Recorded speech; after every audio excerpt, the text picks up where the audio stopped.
So David, it up front kind of initially, so the question is, are you, if you're taking this course, are you maximizing data to ensure your team's laser focused on preparing for the next event? So first question is, what is maximizing available data, Dave? Can you speak, why is that part of this? Why is that important from your perspective, the maximization of data? What does that mean? Absolutely. Well, every day has the potential to be a weather event. Where I'm at in Virginia here, it's very hot. It's very humid.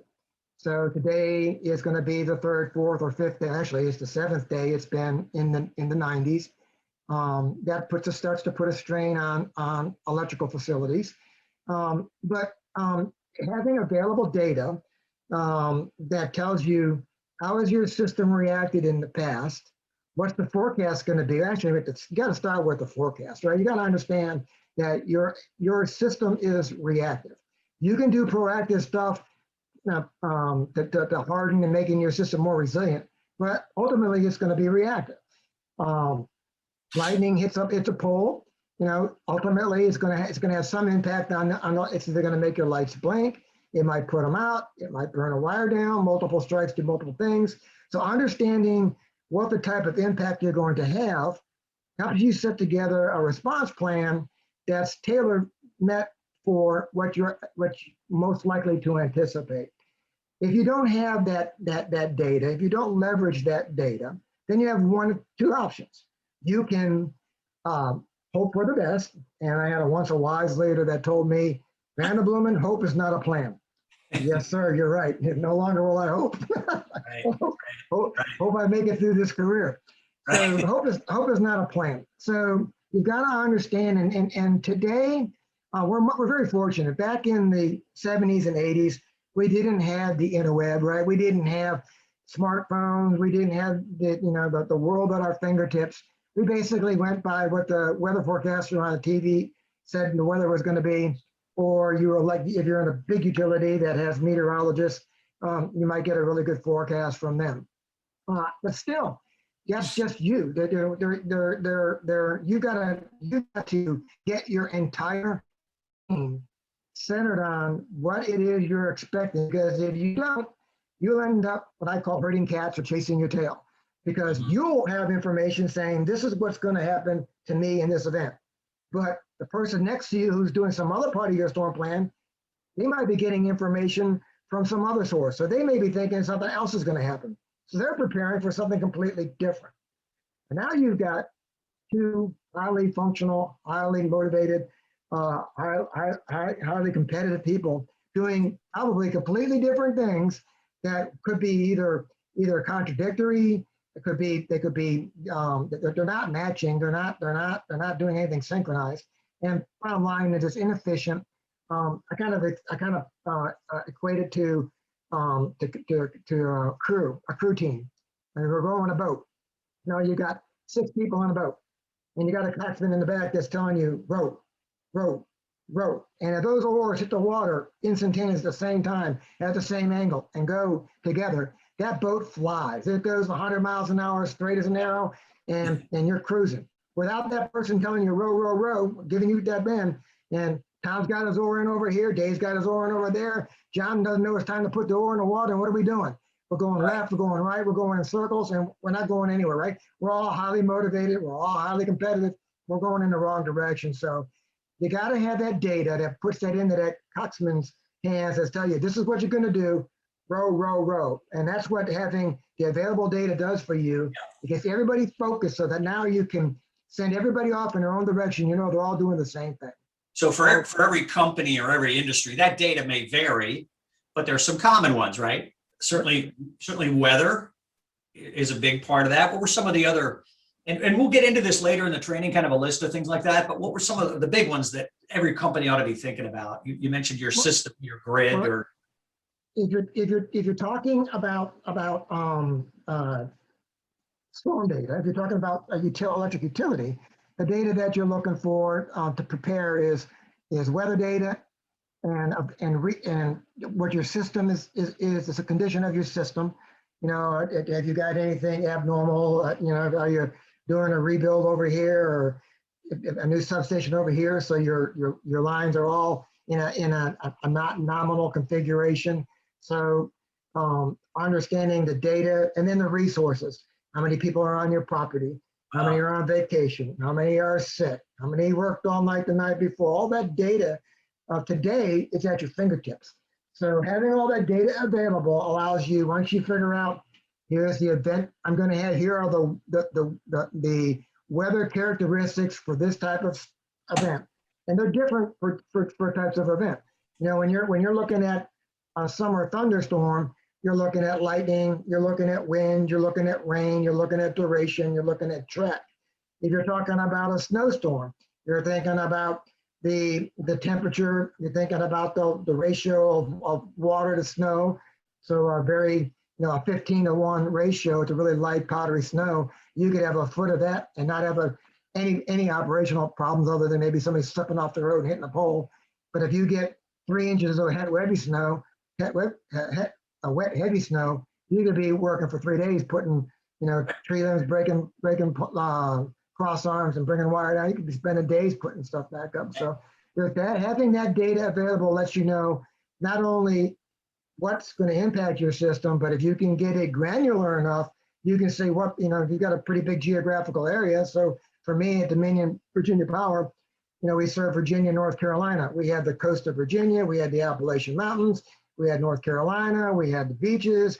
And so we had everything. We have urban, underground. So all those things factor into what type of weather. So if you can get that weather, those specific events for that type of weather, and you can granularly overlay it on top of your system assets, bring in where your resources are, you can start to put together a really good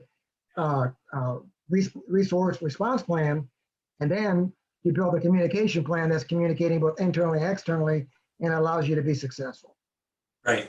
And also, part of the training looks at learn how to use innovative technology to help raise credibility and trust when it matters most to you and your key stakeholders. So let me dive into this for a minute. Sure. It says innovative technology, which you're going to show what that looks like here, but raise credibility. Whose credibility and why is that important? Well, so let's say I'm expecting a huge ice storm, and I tell nobody. I don't tell my state EOC. I don't tell my municipal partners. I don't share that information with my stakeholders, and I don't share that information with my customers. I don't share that information internally. I know I got an ice storm, but when it hits, I know my team knows what to do and they'll be successful, right? So what happens? People on lights, they don't know, were you prepared? What were you doing? Why are my lights out? When are they going to come back on?